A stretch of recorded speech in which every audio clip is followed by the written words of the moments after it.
The elevator was about to close when I hurried to get in. That's when I saw him. Jake, the upstairs neighbor, was there, alone. The shock was immediate. Our gazes met, and, for a moment, time seemed to stand still. The tension in the air was palpable. I could feel my heart beating fast, my breathing becoming labored. How had we gotten to this point? "Hi, Jake," I said, trying to sound casual, but my voice trembled slightly.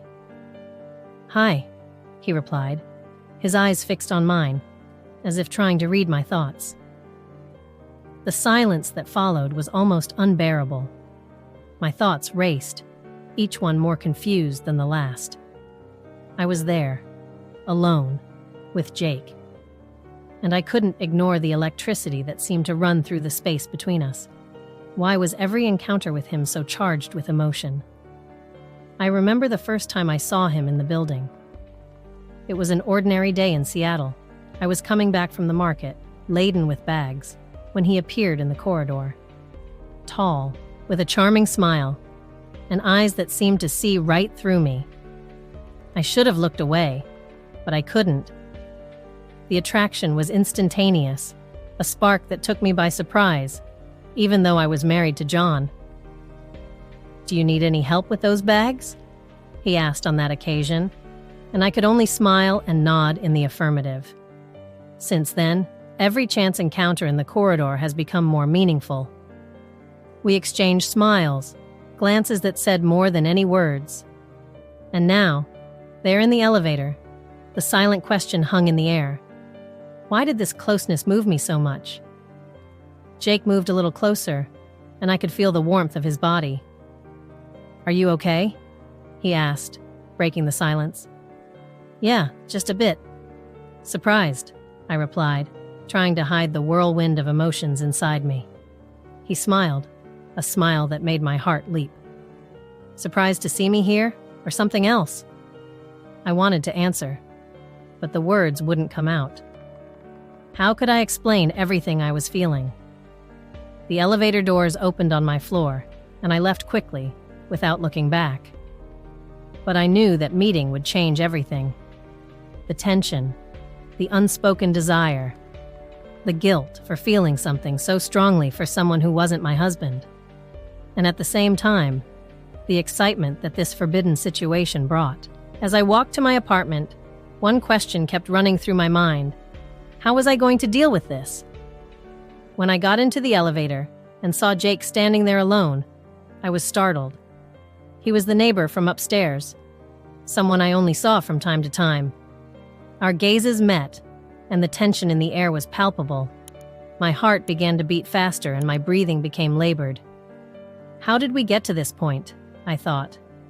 The first time I saw Jake was a few months ago. It was a normal day in Seattle, and I was returning home after a tiring day at work. As soon as I entered the building, I ran into Jake in the hallway. He was coming out of his apartment, and our gazes met. I felt an instant attraction, something I shouldn't feel, since I'm married to John. I exchanged a shy smile with Jake, and he reciprocated. There was a sense of something more, something I couldn't explain. Once, Jake and I got stuck in the elevator together. The situation was uncomfortable, and to pass the time, we started talking. I was nervous, and he seemed to be too. At one point, Jake accidentally touched my arm. The spark that ran through my body at that touch was intense. I couldn't help the feeling, and I became even more nervous. After that day, we started exchanging text messages. At first, they were innocent conversations, but they quickly became more frequent and intimate. Our encounters in the elevator became more constant, and each time, the tension between us grew. Jake started whispering provocative things, and I felt torn between desire and guilt. The moment our desire became irresistible happened in an empty elevator. Jake pulled me close and kissed me. I should have resisted, but I couldn't. Guilt immediately washed over me as I remembered John, but the excitement was stronger. I couldn't stop thinking about Jake. Our secret meetings in the elevator became a routine. The adrenaline rush from each furtive encounter was addictive. I made excuses to leave the house while John was at work. The intensity of our moments together only grew. The passion between us was undeniable. One day, Jake asked me out for a coffee outside the building. I hesitated at first, but eventually accepted. We met in a discreet cafe on the other side of town. The conversation was light at first, but quickly turned into something more intimate. I felt like I was losing myself in Jake more and more. That night, we made an impulsive decision to spend the night together in a hotel. The nervousness of entering the room with Jake was palpable, but the passion that took hold of us was unbridled. The next morning, I felt a mixture of guilt and satisfaction. I knew what we were doing was wrong, but I couldn't stop. Getting back into the routine was difficult. I had to hide what had happened and pretend to be normal. John began to suspect my behavior, and Jake's messages became more and more daring. I struggled internally between desire and guilt. I knew I was cheating on John, but I couldn't resist Jake. I decided to keep seeing Jake, despite everything. Our encounters became more and more frequent and risky. The intoxicating sensation of living a double life was addictive. I accepted that betrayal had become part of my reality. I didn't know where it would lead, but I couldn't imagine my life without Jake. That day, everything seemed to conspire for Jake and me to finally meet. I was coming home from work exhausted and just wanted to relax. When the elevator doors opened, there he was, alone. The shock of seeing him there, so close, made my heart race instantly. "Hi, Jake," I said, trying to keep my voice steady. "Hi, Emma," he replied, his gaze fixed on mine. The tension in the air was palpable. Our gazes met and, for a moment, it seemed as if time had stopped. My heart was pounding, and I could feel my breathing getting faster and shallower. How did we get to this point? I asked myself as the elevator began to move. The answer wasn't simple. I remembered the day I first saw Jake in the building. I was carrying some shopping bags when he appeared, offering to help. The attraction was instant, even though he knew I was married to John. "You live in apartment 302, right?" he asked, taking some bags from my hand.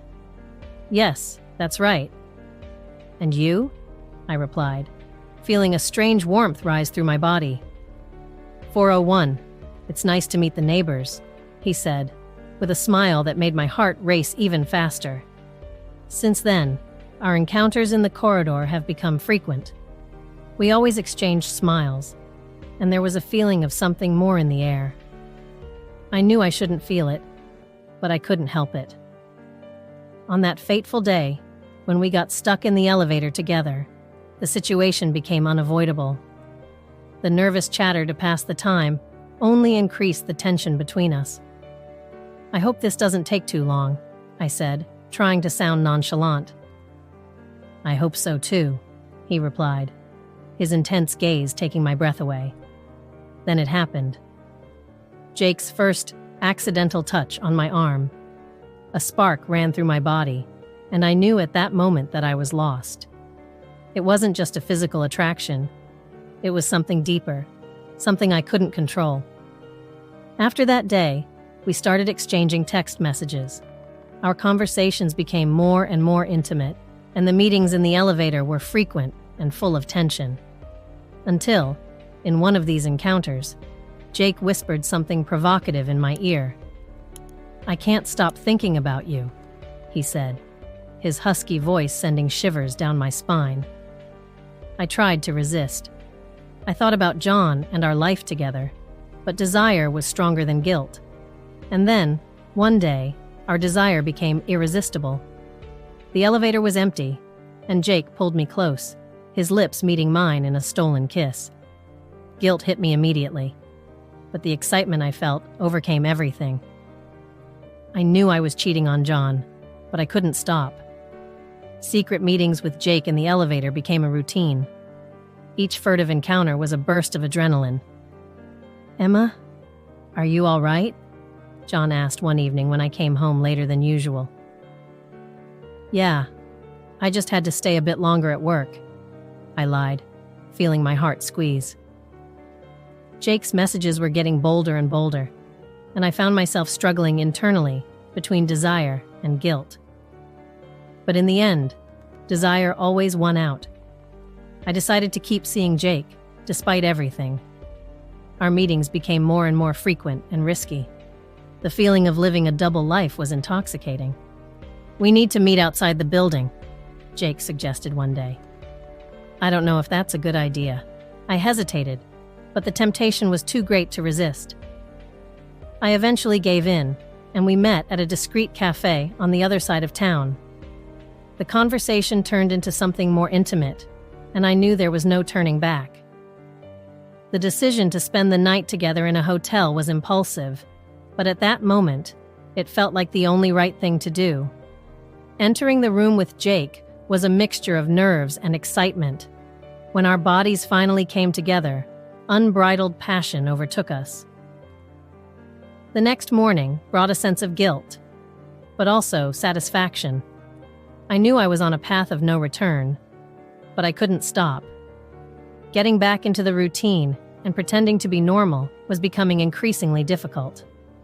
John began to suspect my behavior, and I found myself making excuses to leave the house while he was at work. The internal struggle between desire and guilt was constant, but I knew that betrayal had become part of my reality. Jake and I started texting regularly. At first, it was innocent, almost casual. "Hi, what's up?" Or, "Did you see the weather today?" But over time, the conversations started to get deeper. We talked about our days, our dreams, and eventually, our innermost secrets.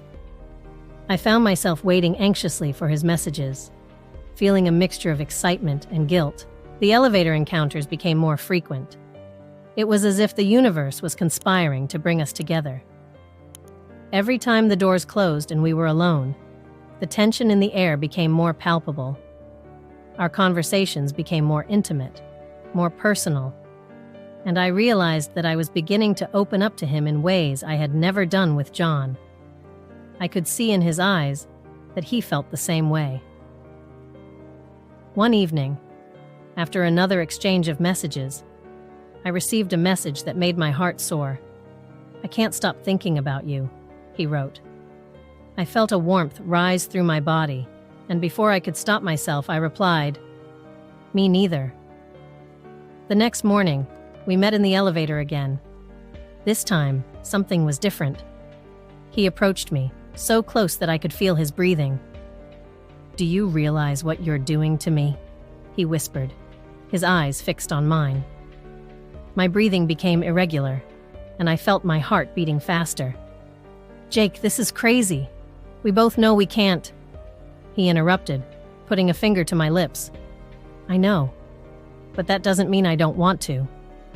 His words resonated with me, and I couldn't stop thinking about how much I wanted it too. Somehow, it seemed inevitable. From then on, our conversations became even more intense. Every encounter in the elevator was a mixture of desire and guilt. I knew I was playing with fire, but I couldn't stay away. Jake had a way of making me feel alive, something I hadn't felt for a long time. Our text exchanges became bolder, and I found myself fantasizing about him constantly. In one of these exchanges, he sent me something that made my whole body react. "I can't stop imagining what it would be like to kiss you." I read those words over and over again, feeling a warmth grow inside me. I replied hesitantly, "Me too." We knew we were about to cross a line, but no words could describe the intensity of what we felt. Our encounters in the elevator became increasingly fraught with tension. I could barely concentrate on anything other than Jake. Every time we met, I felt like I was on the edge of a cliff, about to jump off. And then, one day, he approached me in the elevator and whispered something that made my whole body shudder. "I need you." My heart raced, and I felt a mixture of fear and excitement. "Jake, this is wrong. I'm married." He shook his head, his eyes full of desire. I know. But I also know that you feel the same way I do. Before I could reply, the elevator doors opened and he stepped out, leaving me alone with my thoughts and my growing desire. That night, lying next to John, I couldn't stop thinking about Jake. His words echoed in my head, and I knew I was about to cross a line from which there would be no return. But at that moment, guilt and fear were outweighed by the desire and need to feel something more, something beyond the monotonous routine of my marriage. The following days were a mixture of adrenaline and anxiety. Our messages became even bolder, and I knew that eventually we would give in to what we felt. And deep down, I realized that a part of me had already made up my mind. I was willing to risk everything for that feeling, for that emerging passion that Jake had awakened in me. I was in the elevator with Jake, the upstairs neighbor. The moment seemed surreal. There was a shock when I entered and saw him standing there alone. Our gazes met, and the tension in the air was palpable. My heart raced, and my breathing became short. How did we get to this point? The question hung in the air, but neither of us dared to speak. I remembered the day I saw Jake for the first time in the building in Seattle. I was married to John, but the attraction I felt for Jake was instantaneous. I passed him in the corridor, we exchanged smiles, and I felt something more. I didn't think much about it at the time, but now I understand that it was the beginning of everything. The day we got stuck in the elevator together was decisive. The nervous conversation to pass the time evolved into something deeper. Jake accidentally touched my arm, and a spark ran through my body. The tension was undeniable, and I knew there was something there. We started exchanging text messages. With each encounter in the elevator, our conversations became more intimate. Jake started whispering provocative things in my ear. I tried to resist, but the attraction between us was irresistible. The moment our desire became impossible to ignore was in the empty elevator. Jake pulled me close, and our lips met in a searing kiss. Immediately, guilt for John hit me, but excitement overcame any remorse. "Jake," I murmured, trying to catch my breath. "I can't resist anymore," he replied, his voice hoarse with desire. I knew I was betraying John, but I couldn't stop. My pulse was racing, and the heat of the moment was too intense to ignore. The guilt was there, but the excitement was greater.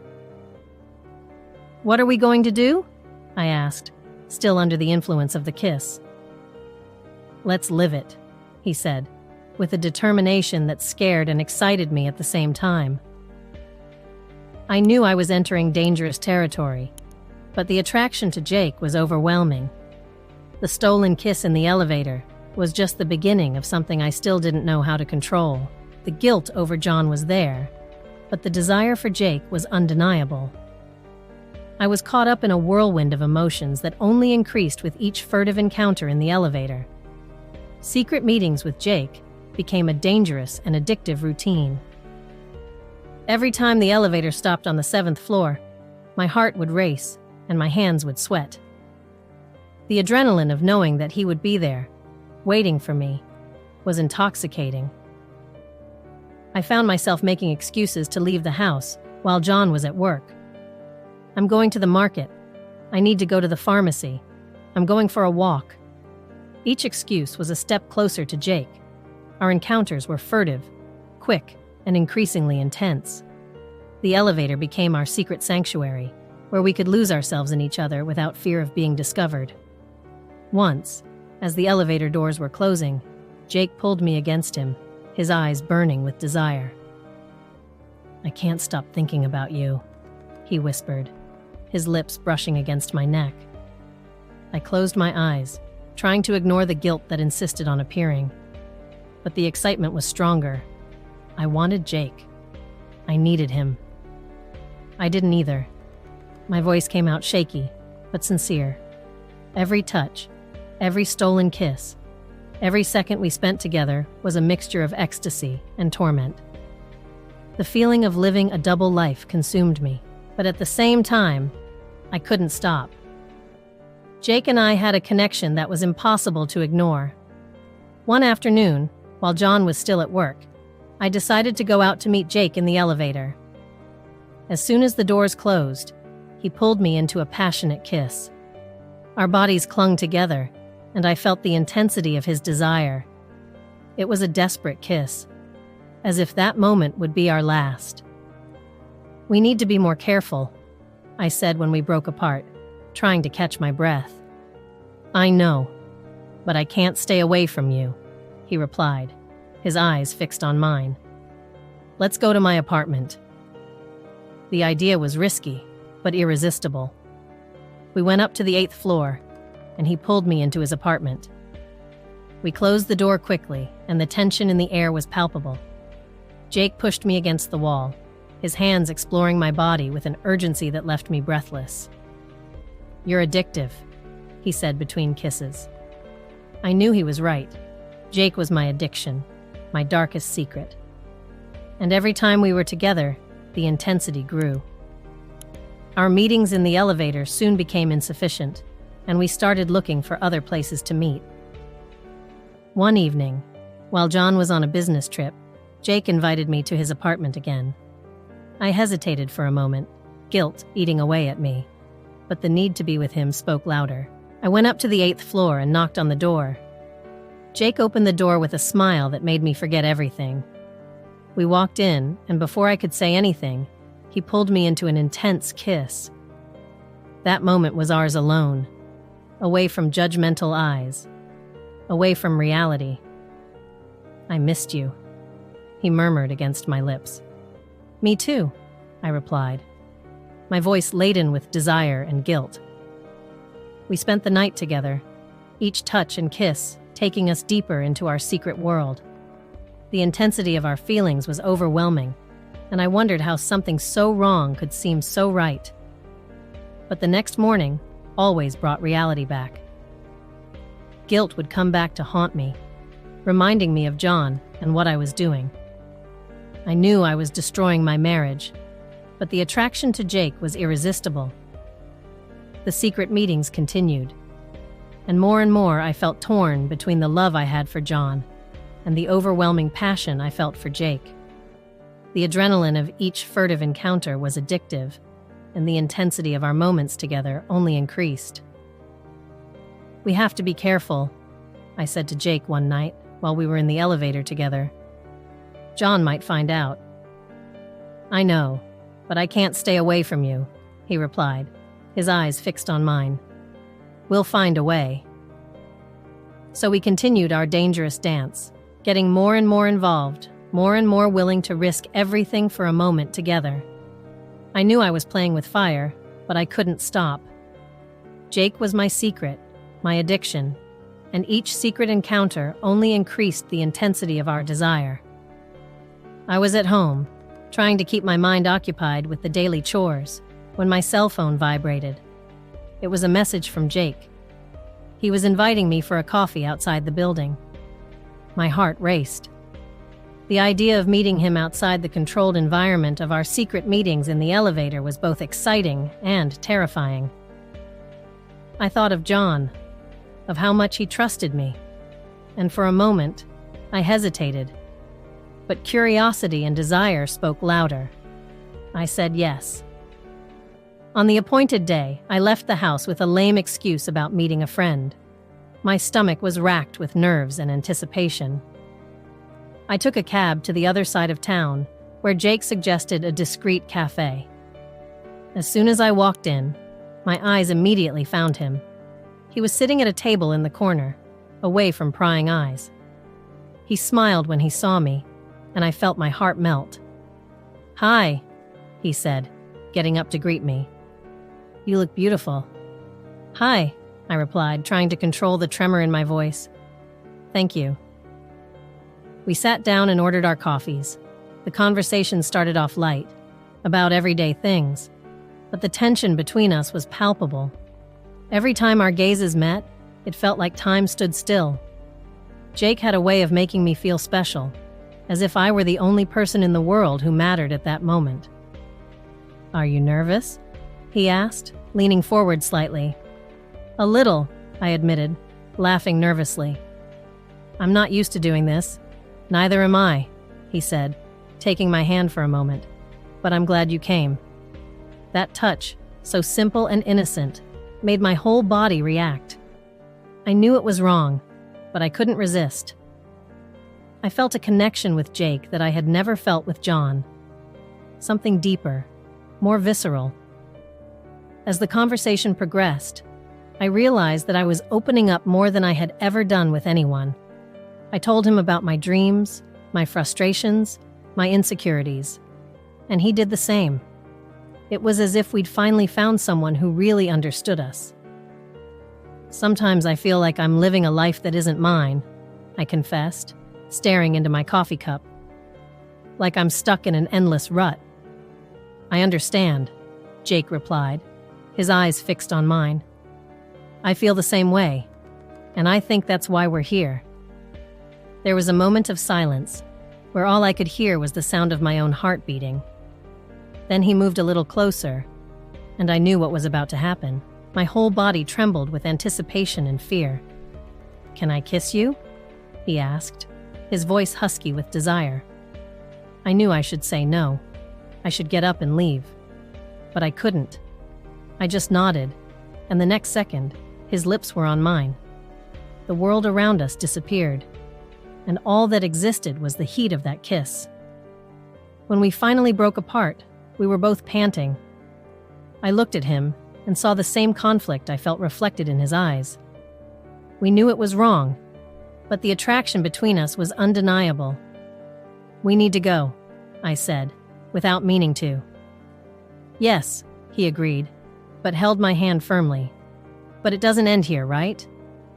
I shook my head, unable to trust my own voice. I knew I was getting caught up in something dangerous, but I couldn't help it. There was something about Jake that pulled me in, something I hadn't found in my life with John. We left the cafe, and each took a different cab. As I drove home, my heart was a mess. I felt guilt, fear, but also an excitement that I couldn't ignore. John was at work, so I had time to pull myself together before he arrived. That evening, while we were having dinner, he asked how my date with his friend had been. I felt a lump in my throat, but managed to smile and say it had been great. Inside, I was wondering where it was all going, and, more importantly, whether I was willing to pay the price for this adventure. Jake and I had crossed a line, and I knew there was no turning back. The question now was, how far were we willing to go? The decision to spend the night with Jake was completely impulsive. I hadn't planned it. I hadn't thought about the consequences. All I knew was that, at that moment, I wanted to be with him. We left the cafe, where we'd had a more intimate conversation than ever before, and he looked me in the eye, with that look that made my heart soar. Shall we go somewhere quieter? He suggested, his voice soft but full of desire. I hesitated for a second, knowing that there was no turning back from what we were about to do. But then something inside me, a part I didn't know existed, cried out for freedom, for passion. I nodded, without saying a word, and we headed for a nearby hotel. When we arrived at the room, nervousness overtook me. My hands were shaking as Jake closed the door behind us. He approached slowly, his eyes not leaving mine for a second. I could feel my heart hammering in my chest and my breath getting shorter and shorter. Is everything all right? He asked, his voice almost a whisper. Yes, I replied, although I wasn't sure if I was. I just don't know if I'm ready. Jake held my hands, his touch warm and comforting. We don't have to do anything you don't want to. The gentleness in his gaze calmed me, and suddenly all hesitation disappeared. I leaned forward and kissed him, a soft kiss at first, but one that quickly turned into something more intense. The passion I felt was almost overwhelming. Every touch, every caress, made my body burn with desire. Our clothes fell to the floor, one piece at a time, as we explored every inch of each other's bodies. The sensation of his skin against mine was intoxicating, as if I had never felt anything so intense before. When we finally lay down on the bed, all that existed was the moment. Nothing else mattered. The night was a mixture of passion and tenderness.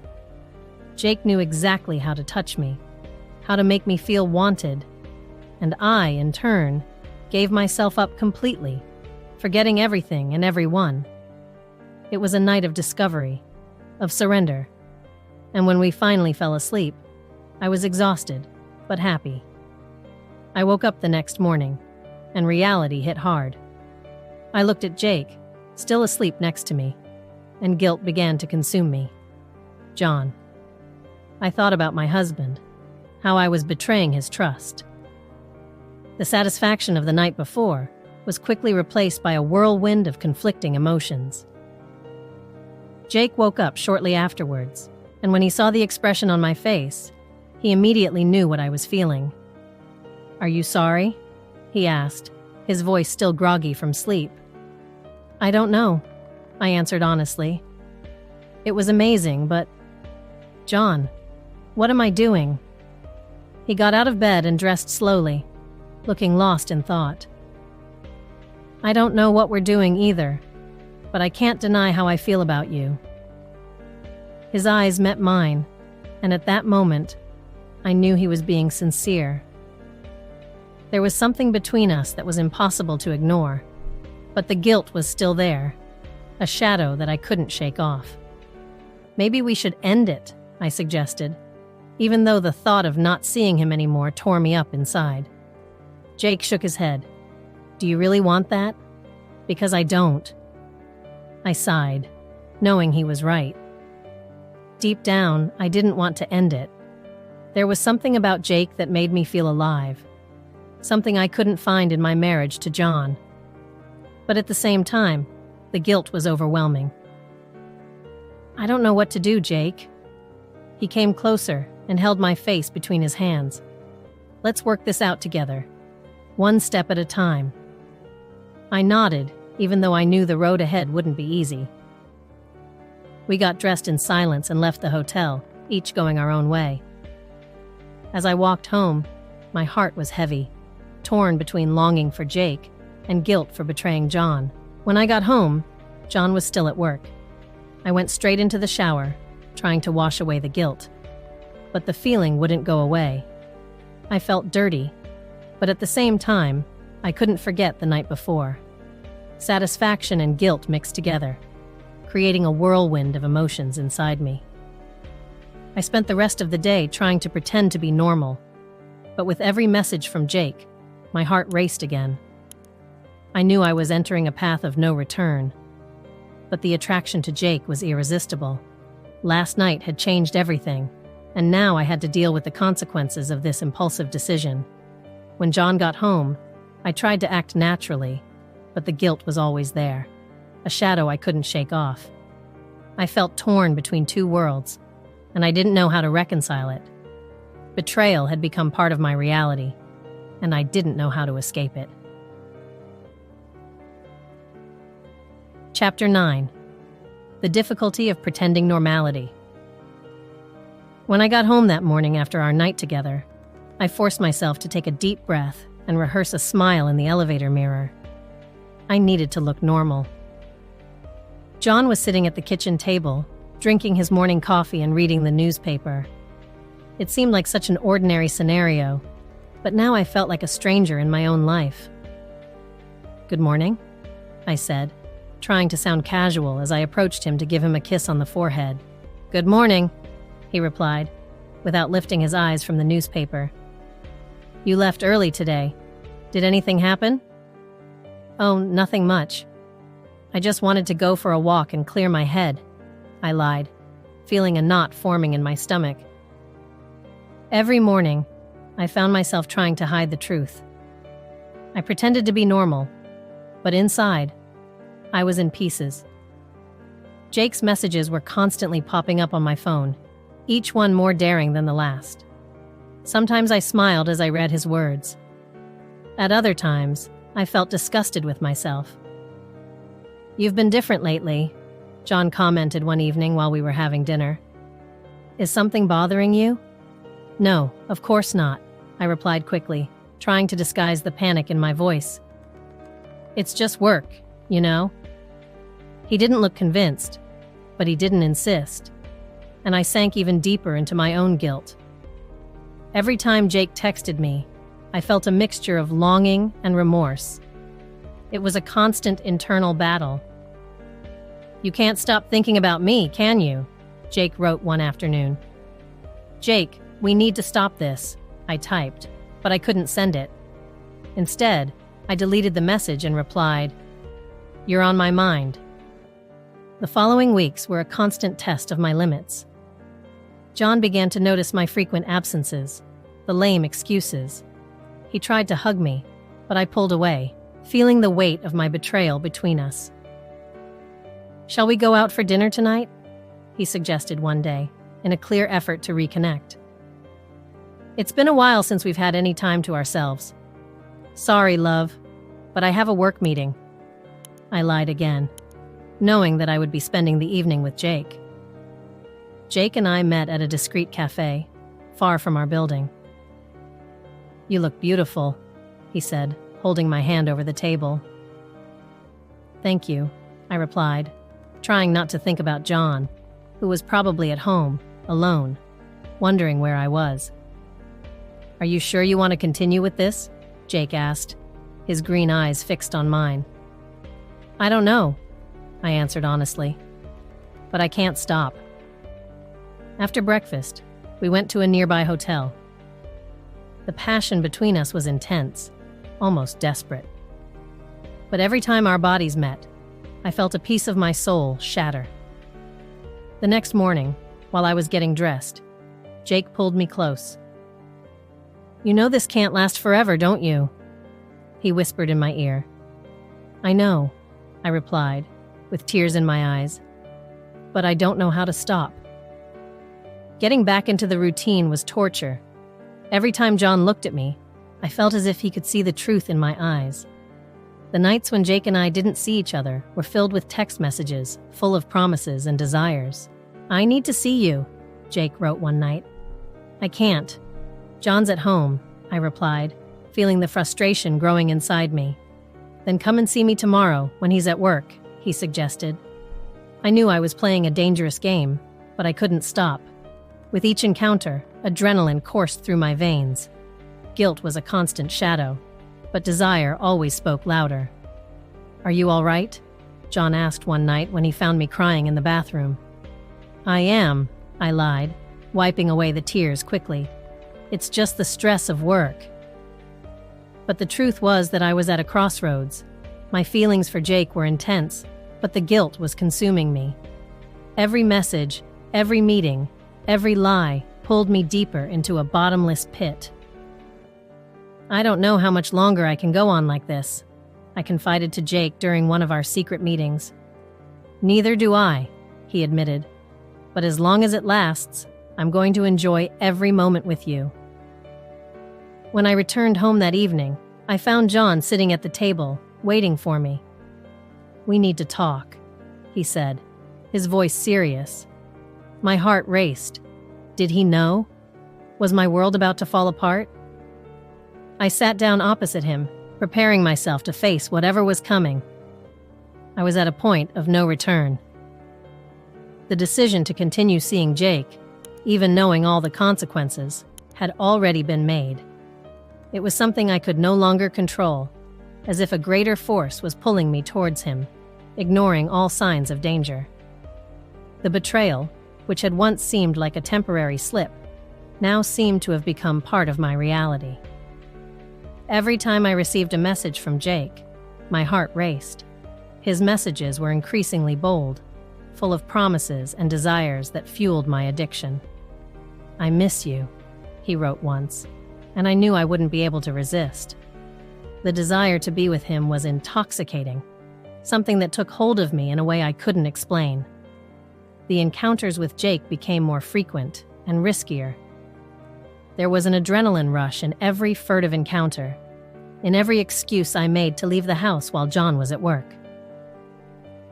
"I'm going to the market," I'd say. But in reality, I was going to meet Jake. Every lie told to John was a weight on my shoulders. But the feeling of being with Jake, even for a few moments, made everything seem lighter. "We need to be more careful," Jake told me once, while we were in the elevator together. "I know," I replied. But the truth was that the excitement of living this double life was almost irresistible. There was something intoxicating about knowing that we were defying the rules, living something forbidden and dangerous. Every encounter was a mixture of fear and desire, an explosive cocktail that made my heart beat faster. Once, while we were in the elevator, I felt the need to confront this new reality. "Jake, what are we doing?" I asked, my voice trembling. He looked me in the eye, his gaze as intense as ever. "We're living, that's all. Something we can't ignore." His words carried a weight that I couldn't deny. It was true. We were living something that seemed bigger than the two of us, something we couldn't just erase. Encounters outside the building also became a constant. Meeting Jake in discreet cafes on the other side of town, where no one knew us, was a way of escaping reality. "You look beautiful," he'd say, and I'd feel a warmth rise through my body. The conversation flowed naturally, and the intimacy between us grew with each encounter. There was a silent understanding, a connection that went beyond the physical. One evening, after one of these meetings, Jake invited me to his house. "Come, just for a moment," he insisted, and I couldn't refuse. The feeling of being in his apartment, with him so close, was overwhelming. "This is crazy," I said, but he just smiled and kissed me. And at that moment, all my doubts disappeared. Dating became something I looked forward to, an escape from my everyday life. Every message from Jake, every touch, every stolen kiss, was a reminder that I was experiencing something intense and forbidden. "You make me feel alive," I told him once, and he replied with a smile that melted my heart. "You make me feel that way too." But the truth was that living this double life was taking its toll. Pretending to be normal at home, hiding my feelings and actions from John, was becoming increasingly difficult. John began to notice my strange behavior, my increasingly lame excuses. "Is everything all right?" he asked one evening, his gaze full of concern. "Of course, I'm just tired," I replied, trying to hide the guilt burning inside me. Despite everything, betrayal had become part of my reality. Acceptance of this new normal was gradual, something that slowly consumed me. Every meeting with Jake, every lie told to John, was a step deeper into that abyss. But at the same time, there was a part of me that didn't want to stop.